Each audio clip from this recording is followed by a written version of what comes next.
Tim Kementerian Pariwisata dan Ekonomi Kreatif RI kunjungi negeri Laha, Kota Ambon, Kamis 12 September 2024. Kedatangan tim yang dipimpin Deputi Bidang Sumber Daya dan Kelembagaan, Martini Muhammad Paham dalam rangka penilaian lapangan menyusun negeri di perbatasan itu masuk 50 besar ajang Anugerah Desa Wisata Indonesia 2024. Setiba di negeri Laha, Kamis pagi, tim disambut tari patesi, merupakan tarian penyambutan khas negeri Laha. Ketua Pengelola Desa Wisata Negeri Laha pun mempresentasikan potensi wisata dan ekonomi kreatif warga desa sebelum tim melakukan penilaian.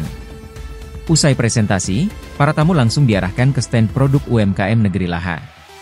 Di antaranya, produk tas hasil rajut, kain ataupun tote bag yang sudah diwarnai dari bahan alam, produk olahan limbah, dan berbagai hasil olahan kuliner lainnya yang dipamerkan. Kegiatan peninjauan tidak berhenti di situ. Rombongan kemudian diantarkan ke tepi pantai dengan menaiki odong-odong untuk melihat langsung proses pembuatan karya seni dan produk UMKM di negeri Laha. Tari gandong yang dibawakan oleh anak-anak juga diramaikan dengan pelelangan ikan, yang menjadi kegiatan keseharian masyarakat setempat.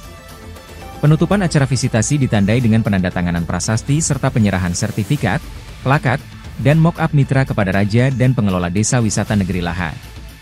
Sebelumnya, Martini Muhammad Paham dalam sambutannya menyampaikan, Negeri Laha resmi menjadi salah satu desa wisata terbaik di Indonesia.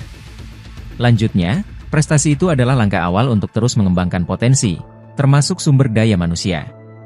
Sebagai informasi, sebanyak 6.016 desa wisata di seluruh provinsi di Indonesia yang mengikuti kompetisi tersebut. Negeri Laha menjadi salah satu yang masuk dari 50 besar desa wisata di ajang Anugerah Desa Wisata Indonesia 2024. Kita harus menjalankan dan kami dari pusat ini mengeluarkan berbagai macam program yang kami harapkan ini bisa dilanjutkan oleh teman-teman di pemerintah kota dan daerah.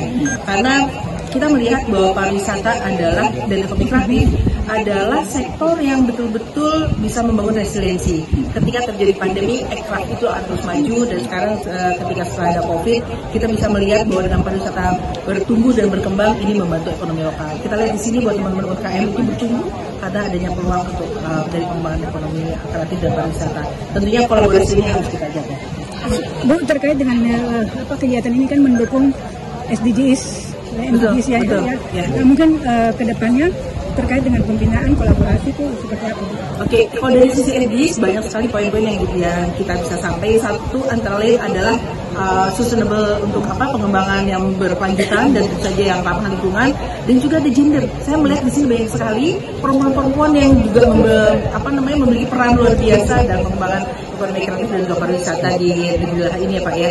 Dan kedepannya tentu saja kami harus terus menjaga dan sebagai informasi kemarin kami dapat laporan dari PBB.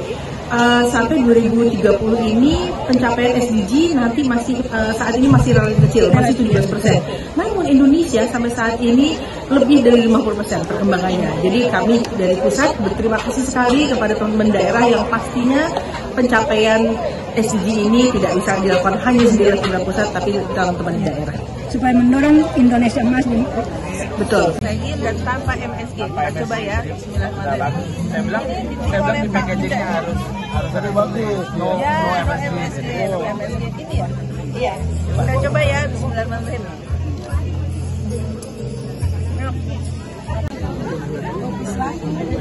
Iya.